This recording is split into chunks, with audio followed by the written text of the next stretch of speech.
अस्सलामुअलैकुम जी, मैं हुमारी अली। आप देख रहे हैं मेरा चैनल। मास्टरमाइंड एहसन शाह, गोगी और तीफी बट मुकम्मल तौर पे आजाद।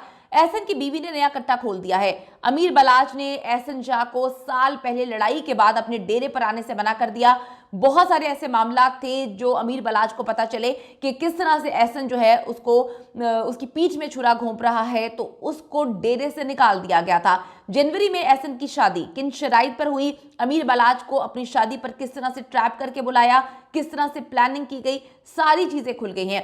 एहसन शाह की बीवी के गोगी भट्ट से क्या ताल्लुकात निकले हैं, क्या मरासिम थे, शूटर्स को मुल्क से बाहर सेटल करवाने का झांसा क्यों दिया गया, ये एक झूठा ख्वाब दिखाकर उनको भी मारने का प्लान था, किसको कितनी रकम मिली है, किस किस मुल्क में भेजा गया, हैरानकुन इंकशाफात जो है आज की वीडियो में करेंगे। और पुलिस इस वक्त किसको बचाने की कोशिश कर रही है, पुलिस में जो रद्दो बदल हुए हैं बड़ी मिस्टीरियस हैं, और ये मिस्टीरियस चीजें जो हैं वो बहुत अलग तरफ इशारा कर रही हैं। जब से CIA में रद्दो बदल हुआ उसके बाद से कोई नई चीज सामने आई नहीं, कोई जो है इन्वेस्टिगेशन बड़ी स्लो हो चुकी है।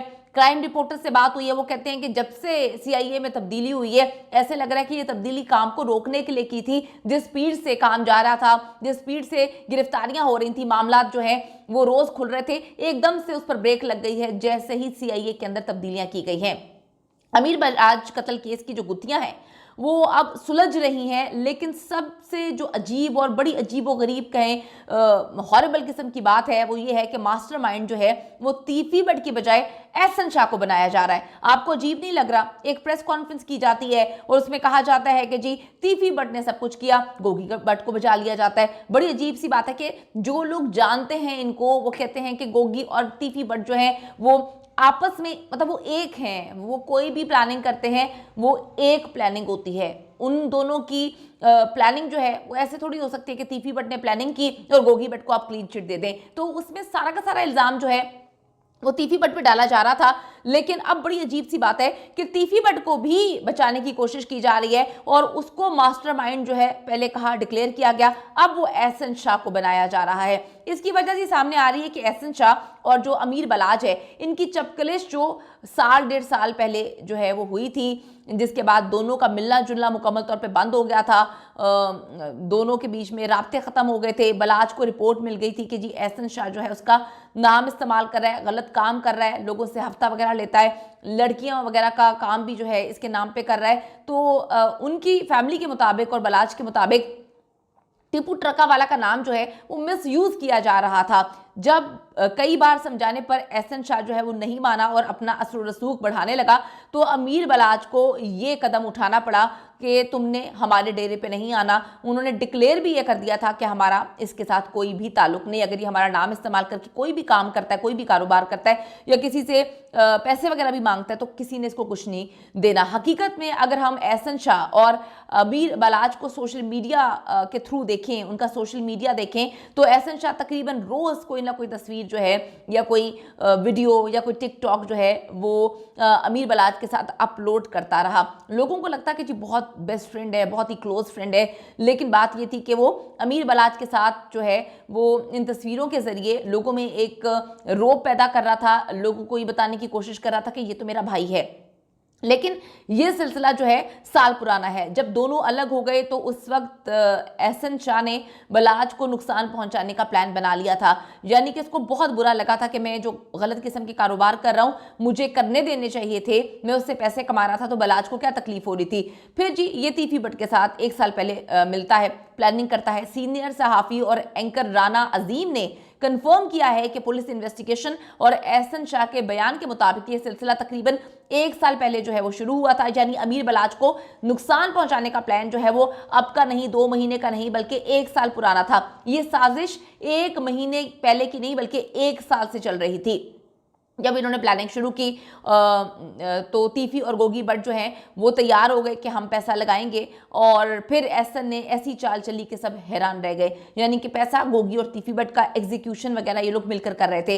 एहसन शाह ने अनीशा से शादी का प्लान बनाया। उसने ऐसी गेम खेली कि किसी को समझ ही नहीं आई कि ये गेम क्या है। जनवरी में ये वापस अमीर बलाज के पास जाता है, उसकी वालिदा को बीच में इन्वॉल्व करता है, उसकी वालिदा के पाँव पकड़ता है, मिन्नतें करता है और उनको कहता है कि जी मैं तो आपका बेटा हूँ, लड़ाइयाँ तो भाइयों में हो जाती है, आप अमीर बलाज को समझाएं। फिर अपनी शादी का कार्ड देकर आता है कि हाजी साहब आपने जो है हर हाल में मेरी शादी में आना है, मैं घोड़ी नहीं चढ़ूंगा, हमारी 14 साल पुरानी दोस्ती है, आपके बगैर तो मैं शादी करूंगा ही नहीं। अमीर बलाज भी इसकी बातों में आ जाता है और वो भी चला जाता है कि कोई बात नहीं, ठीक है, सुबह का भूला अगर शाम को आए तो वो भूला नहीं होता। अमीर बलाज की अगर हम बात करें, वो दिल का बड़ा सॉफ्ट था, वो इस तरह से नहीं था कि अगर हम कहें कि जी वो कोई बहुत बड़ा गैंगस्टर था या कोई बहुत ही वो क्रिमिनल था या उसका दिल बड़ा ही पत्थर का था, वो ऐसा बिल्कुल भी नहीं था।